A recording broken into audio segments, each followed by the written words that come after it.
Their mission is to blur or completely erase the borders between Canada, U.S., and Mexico to get goods and services freely flowing between all three countries in the dream of one big, happy Mex-Americanada. I guarantee it is one of their long-term goals to have, one sort of borderless mass continent. American scientific companies are crossbreeding humans and animals and coming up with mice with fully functioning human brains. You want to know what happened in Laredo? Did you hear what happened in Laredo? Oh my God, a Mexican drug gang called the Zetas. The Zetas rampaged over the border and took over 2 ranches in Laredo, Texas. American ranches now being run right now by a Mexican drug gang. Mexican drug gangs have officially breached the border. The invasion from Mexico has begun. Did you hear about it? Did you hear about it? If you live in right-wingville in this country, then I'm sure you have heard all about it. None of it is true. None of those things actually happened. Talk to you guys. Thanks for Lisa confirmed Eric Holder, and we disagree with that. She what? Kind of voted to confirm Eric Holder. And why are you against that? Because he's the most anti-gun attorney general this country has ever had. What's he done on guns that you're upset about, though? Just so I honestly, I don't know enough about him to answer that truthfully, Rachel. Can I just ask why are you upset about Eric Holder? Because he's anti-gun. What has he done that's anti-gun? I don't have all the facts, but I know that he is anti-gun. A little baby with ink on their foot, stamped right there on the birth certificate. There's one in this country we haven't seen. Get it? Barack Hussein Obama. Haven't seen that birth certificate yet with the little feet. Again, for the record, Barack Obama was born in Hawaii. Eric Holder hasn't done anything against gun rights. Mexican drug gangs are not seizing ranches in Texas. Mice with human brains. That one, actually, I take a pass. I can't disprove that. But Mex-Americanada, I can say with confidence, not actually happening.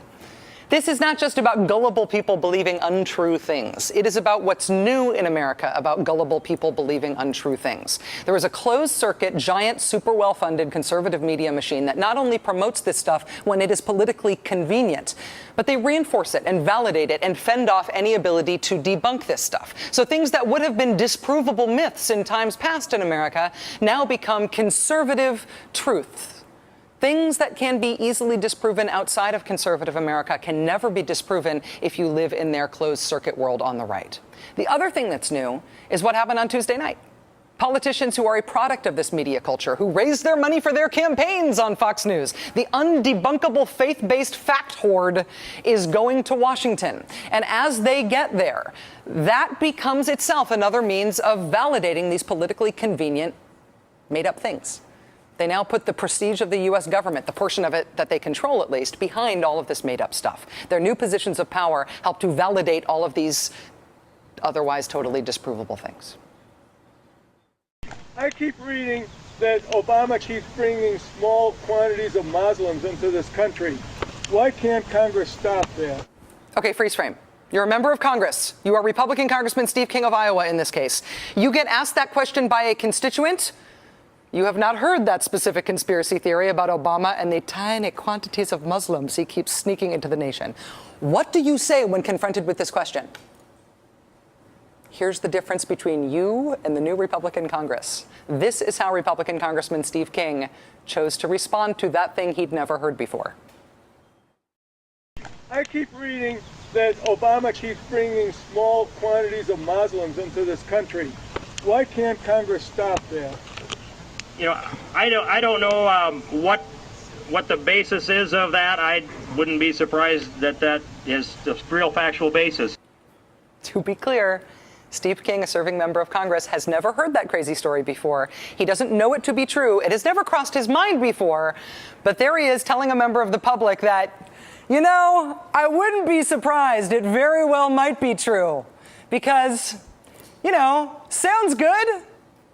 So now Obama has tiny quantities of Muslims on him at all times, and he's taking 34 warships with him to India, and these things cannot be disproven. There is no debunking process anymore. If you do not live in right-wing land and you agree that those things have been debunked, if that's not your reality, how do you ever talk to those people?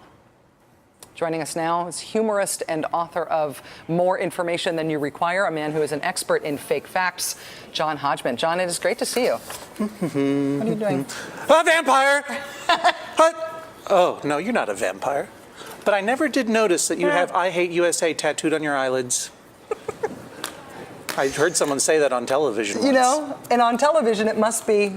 I also read it somewhere. In fact, I wrote it down and I read it.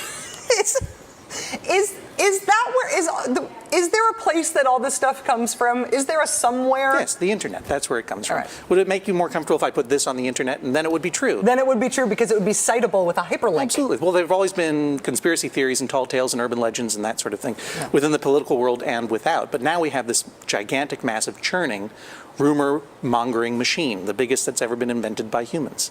And the internet is wonderful in terms of fracturing media into places where marginal viewpoints that couldn't previously get into the conversation can now get into the conversation. Yeah. But it also means that a lot of other marginal viewpoints that we would consider crazy are getting in and sticking around and never going away. And that, I feel like that's the political dynamic that we went through, that in the early days of the post-John McCain Republican Party and conservative movement, I remember we would have like screen graphics that would say things about like, oh, the fringe is moving to the center. Right. Because the idea of believing conspiracy theories used to be a fringe thing. Right. But now there's no qualitative way to distinguish. Well, I mean, you know, when Sarah Palin and John McCain both made an innuendo that Barack Obama was hanging around with domestic terrorists. Yeah. I mean, that's a serious accusation. Something you would expect to hear in the hullabaloo of a political campaign from low-level, you know, sort of supporters. But from the candidate and vice presidential candidate, that was a real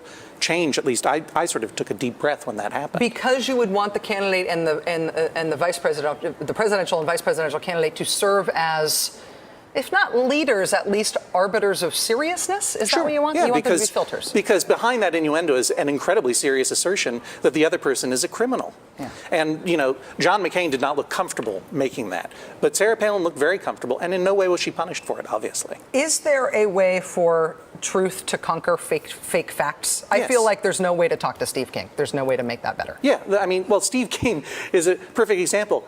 He's afraid now that might be a big conservative conspiracy theory that he dare not refute for fear that he'd be told, oh, you don't believe in the truth, do you? Yeah. Do you know what I mean? There's a lot of concern about these things because they are taken so seriously now. And look, I don't want to make a false equivalency. Anytime you have an echo chamber, you know, in the left wing or right wing, these sort of like self-preserve, or, you know, myths that require no evidence do crop up. But it does seem that the preponderance of it happens on the right wing, or at least I just said that on television. So therefore it's true. And citable. Yes. How do you construct the perfect political fake fact? Well, it has to have a ring of truth, or at least speak to what people are afraid of. Now, the Republicans created a very strong storyline from the beginning with President Obama, that he's an effete snob, profligate, and probably foreign, and maybe from another planet, right? So you have to tell something along those lines. If I were to tell you that I happen to know, for a fact, because I read it somewhere, that Barack Obama sleeps standing up while covered with moths, that's not going anywhere. That's crazy town, right? That makes no sense because it doesn't play into fears. Right. But if I were to tell you, did you know that Barack Obama spent $10 million of taxpayer money to the Jimmy Carter estate to get one of his old cardigans to use as a prayer rug on Air Force One? That's on the internet right now. Right. And the crazy thing about that, the thing about the moths is actually true. Yeah. Exactly. And also something about which I am afraid it might work on the left. Right. Excellent. John Hodgman, fake fact expert, humorist, the author of More Information Than You Require, and an all-around pal of the show. Oh gosh, thank you John. very much. Nice to see you. Oh boy.